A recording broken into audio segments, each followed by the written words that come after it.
Saya selama 12 tahun bekerja di perbankan di sebuah bank swasta nasional. Kemudian saya sempat pindah ke berbagai kota, Semarang, Jakarta, Cilegon, kemudian di Lombok. Alhamdulillah pernah di Lombok 2 tahun, kemudian baru di Pasuruan, Probolinggo. Jadi terakhir itu posisi saya sebagai kepala cabang di Probolinggo. Nah, pada saat di Lombok, istri saya mendapat pesanan dari teman-teman, tolong dong carikan mutiara, tolong dong carikan aksesoris, karena kan khasnya di sana gitu kan.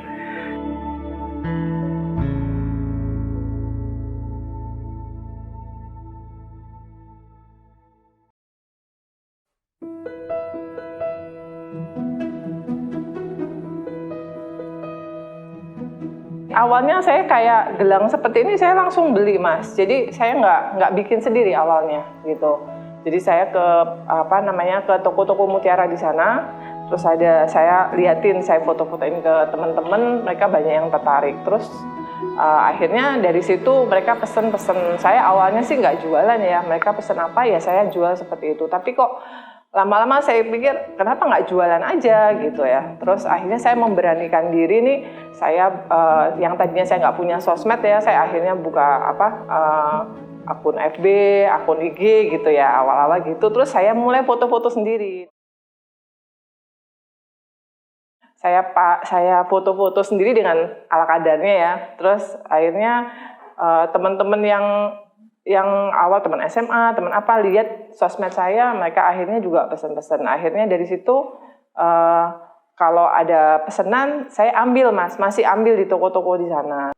Tantenya sahabat saya. Jadi beliau maunya tuh dibeliin sama saya. Udah Ica, kamu tolong beliin tante ini mutiara laut gini-gini, pokoknya tante percaya sama Ica, dia bilang gitu. Terus akhirnya sampai 50 juta dia beli jadi butiran mutiara laut, terus dibikin kalung gitu. Jadi akhirnya mau nggak mau tuh saya langsung ke pengrajin kan, nggak mungkin saya ke toko dapat harga mahal. Terus saya datang ke pengrajin, terus lihat langsung proses-prosesnya di sana. Tantenya teman sahabat saya ini dia bolak-balik pesan, Mas. Dari situ akhirnya saya, wah ini bagus juga nih kalau dibuat bisnis. Sudah lagi enak-enaknya nih, saya bisnis itu banyak pesanan, suami itu dipindah. Jadi ini nggak nyampe setahun di situ. Rasanya tuh, ya Allah, lagi mau mulai senang-senangnya berbisnis, suami dipindah. Terus saya ya akhirnya mengikuti kepindahan suami, tanpa saya masih berpikir gimana nih saya masih bisa jualan nggak ya kalau saya ini. Karena saya jualan online juga, kenapa saya nggak tetap aja upload gitu. Saya ambil barang jadi gitu di sana, di Lombok, terus saya foto-foto di sini. Tapi kendalanya banyak, Mas. Kendalanya tuh karena saya nggak bikin sendiri ya, itu bahan-bahannya tuh kayak kurang bagus gitu loh, Mas. Jadi ada beberapa komplain yang harus, ini kok menghitam, ini kok gini, kok mutiaranya kurang bagus. Karena saya nggak bisa cek kondisi langsung gitu ya. Saya beli barang kan. Saya ceritanya masih jadi reseller tuh waktu itu. Sampai setelah resign tuh kita benar-benar sendiri, Mbak. Sampai jam 3 pagi kita kerja. Jam 3 pagi. Akhirnya saya izin sama suami nih, Mas. Saya mau balik lagi ke Lombok. Saya mau ketemu sama pengrajin langsung di sana. Dan saya mau belajar langsung. Saya mau tahu di sana bahan-bahan saya mau beli buat saya desain-desain di sini sendiri, sama caranya gimana. Seperti cara bisa pasang mutiara, cara ngerakit, terus ini gimana bahannya ini. Saya mau ngecek langsung gitu di sana. Saya di sana seminggu, saya nginep di rumah sahabat saya yang di Lombok. Kebetulan suami kan waktu di Lombok itu saya banyak teman ya di sana. Saya benar-benar maksimalkan di situ untuk belajar. Akhirnya saya balik ke sini, itu saya cerita sama suami, ini saya belajar di sana tuh belajar ini, saya belajar bikin ini, belajar bikin gelang, belajar bikin ini. Saya praktekin, ternyata Mas saya nggak bisa. Ternyata passion saya bukan di sini nih, passion saya bukan di sini. Suami yang gantian nyoba gitu, coba deh aku gitu. Terus akhirnya dibikin, oh ternyata bisa gitu loh, dan rapi gitu. Karena mungkin suami dulu waktu kecil sering ya dia ngerakit apa gitu ya. Dari hobi akhirnya sekarang menjadi pekerjaan gitu, Mas. Setelah itu kan ya suami mulai ikut berkecimpung ya di sini gitu kan. Saya bilang ini ada pesanan ini, tolong dong dirakitin. Padahal suami masih kerja nih. Akhirnya suami tetap kerja, pulang karena memang ada fasilitas mobil dinas dan driver dari kantor ya Mas ya. Jadi tuh setiap pulang jadi di jalan perjalanan dari Probolinggo sampai Pasuruan tuh suami tidur di jalan ya. Terus sampai rumah beliau langsung bikin-bikin. Jadi udah saya siapin nih di rumah, ini kan ada request nih, customer minta mutiara ini, gelang model ini. Saya siapin bahan tuh Mas, bahan-bahan mentah. Suami sampai rumah ngebikin gitu. Dan gitu setiap hari kita lakukan pada saat suami masih bekerja. Terus capek sekali malam itu hampir nggak tidur kita Mas, jam 3 baru tidur gitu ya. Padahal kalau dipikir-pikir juga suami juga ada penghasilan, tapi entah kenapa ya kita tuh kayak ada kepikiran ini akan bakalan jadi, nggak tahu ya Mas, namanya jalannya Allah kita nggak ngerti.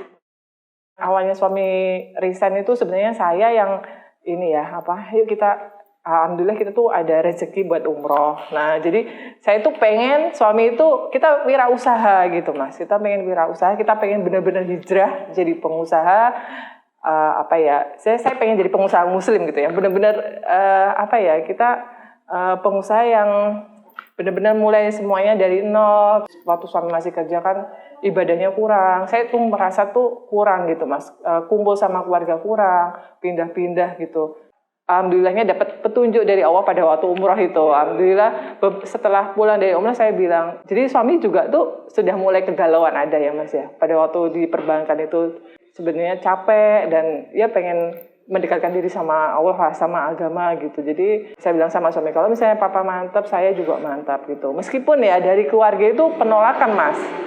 Semua menolak gitu loh Mas. Jadi mereka kaget. Karena posisi suami kan sudah bagus ya, alhamdulillah. Alhamdulillah sih sekarang perlahan-perlahan mereka sudah keluarga sudah menerima dan melihat ini tuh mereka tuh seneng gitu kita bisa berkembang lah ya Mas. Kalau dibilang sukses saya nggak tahu ya.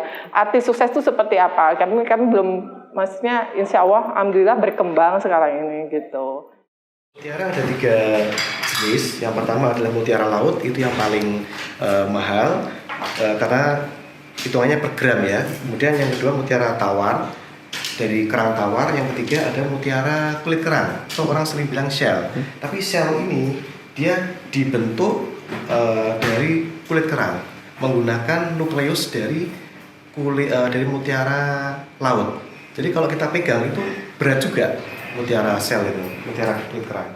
Saat kami pindah ke Pasuruan, usaha ini kami bawa ke Pasuruan dan ternyata mendapatkan yang bagus ini loh, perhatian yang bagus oleh masyarakat Pasuruan. Nah, saya berpikir kalau misalkan kita bikin mutiara Pasuruan gitu loh, walaupun mutiara dari Lombok, tapi kita bikin khasnya Pasuruan seperti apa yang membedakan dengan yang ada di Lombok. Jadi kita kreasi sendiri, kita bikin sendiri, kita ciptakan model-model baru sendiri. Ya, yang nggak kalah dengan Lombok. Jadi memang awalnya itu bosen berpindah. Ya salah satunya berpindah-pindah kota ya kan. Kemudian saya melihat bekerja sendiri mandiri itu jauh lebih nyaman, jauh lebih kita bisa bergerak dengan lebih luasa. Alhamdulillah kalau sekarang ini kita sudah sampai Asia, Malaysia, bahkan sebelum pandemi itu ada turis dari Italia, turis dari Amerika, Cina, dari Thailand, Filipina, India itu beli produk kita. Walaupun penghasilan saya sebagai seorang kepala cabang di perbankan ya, itu dengan usaha UKM yang waktu itu masih belum fokus gitu kan. Itu sudah beti Mas, sudah mirip-mirip gitu kan. Apa itu beda? Beda tipis. Ternyata dengan kita senang mengerjakan, saya senang mengerjakan mutiara, saya mungkin passion saya di situ gitu. Jadi ternyata ini menarik gitu kan. Diiringi dengan penghasilan dari mutiara yang cukup bagus, dari hasil penjualan bagus, kemudian pangsa pasarnya juga masih sangat terbuka. Jadi beda tipis Alhamdulillah sekarang sudah berkali-kali lipat. Kalau sekarang ini omset setiap bulan antara 130 sampai 150 juta per bulan. Ya kalau mohon maaf ya kalau di perbankan itu kelihatannya aja, tapi ternyata ya dikit. Ya sebenarnya kan barang yang kita produk ini kan bukan produk primer ya, bukan konsumsi ya. Jadi lebih ke sekunder atau tersier. Yang membuat kita alhamdulillah bertahan, survive, bahkan lebih maju dibandingkan sebelum pandemi adalah cara kita berjualan. Jadi sebelum kita masa pandemi, saya berjualan secara offline dan online. Sebelum pandemi memang sudah online, tapi masih fokusnya di offline. Saya banyak di pameran, kemudian galeri kita di hotel-hotel, itu sangat mendongkrak penjualan. Ya, tapi karena kemudian pandemi, hotel sepi kan, ya kita tergerak untuk berjualan secara lebih fokus ke online. Seperti pertama kita pakai mitra atau reseller, kemudian kita juga aktif di sosial media, IG, Facebook, kemudian di e-commerce. Jadi kita tuh kan mengutamakan sekali nih Mas, pelayanan sama kepuasan customer. Jadi itu kita juga berdasarkan request, jadi custom. Jadi nilai lebihnya kita tuh justru di sini Mas. Mungkin di tempat lain ini loh sudah ada barang kita jual begini. Tapi kalau kita enggak, kita kasih foto. Silakan Anda mau request mutiaranya apa, mau request ini rangka putih atau rangka kuning bisa gitu. Jadi memang butuh kesabaran Mas, benar-benar kesabaran. Kadang kan customer itu nggak yang enak-enak semua Mas, yang dalam tanda kutip rewel itu juga lebih banyak sebenarnya gitu loh. Kalau bros ya, mulai paling bawah itu bros 55.000. Nah, kalau sampainya tuh ada yang jutaan Mas. Misalnya kita jual kalungnya mutiara barok, terus yang kita susah carinya itu bisa jutaan. Kita pilih yang super. Jadi kalau dilihat dari bentuknya dia bulat, cerah, warnanya bagus, mengkilat, dan tanpa spot, tanpa bintik-bintik atau tanpa cacat.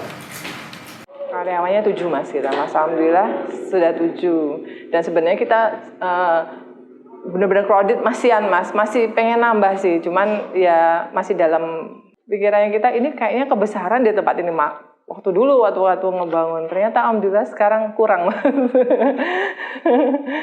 Kalau kita maksudnya mengutamakan reseller ya Mas. Jadi reseller kita tuh sudah 100 orang, kurang lebih 100 lebih lah Mas ya. 100 lebih di seluruh Indonesia. Ada dari Kalimantan, Sumatera, kita ada Lampung. Jadi kita tuh kemarin pada waktu pandemi, alhamdulillah kita tetap jalan, tetap eksis itu karena kita tuh cara penjualannya itu melalui reseller salah satunya. Jadi kita nggak cuma sekedar jualan aja Mas. Jadi tiap bulan kita tuh ada target dan target itu nggak banyak ya Mas ya. Jadi setiap target segini reseller berhak mendapatkan bonus segini. Bonusnya itu pun juga kita nggak kaleng-kaleng kasihnya. Kadang kita kasih mini gold. Nggak banyak sih Mas, nggak banyak. Cuma mungkin jualan 5 atau 6 gelang aja dia sudah dapat mini gold sama produk gelang juga misalnya gitu. Selain itu mereka setiap penjualan mereka juga ada fee-nya itu banyak Mas, kisaran 20%. Jadi misalnya ya jualan gelang 300.000. Sekali jualan dia dapat fee 60.000 hanya dengan pegang HP aja loh di rumah. Misalnya sama main sama anak-anaknya atau di kantor biasanya kita tuh banyak ASN ya Mas ya. Di kantor sambil ngobrol sama teman-teman closing satu gelang kan lumayan dengan fee segitu gitu. Usaha itu memang tidak ada yang instan. Jadi semuanya perlu yang namanya kesabaran. Itu kuncinya. Sabar dan mau nabung Mas. Jadi alhamdulillah kita sejak saya resign sampai hari ini kita tidak ada hutang. Harapan kita sih pengennya kita bisa ekspor ke luar negeri. Sekarang sih alhamdulillah kita sudah ekspor sampai ke Malaysia juga, pengiriman sampai ke Malaysia. Harapan saya nggak hanya Malaysia aja tapi di luar negeri lainnya, Asia kita bisa masuk juga. Terus harapan saya lebih banyak galeri-galeri dan lebih banyak menampung tenaga kerja supaya bisa apa ya, banyak tenaga kerja yang kita karyakan di sini.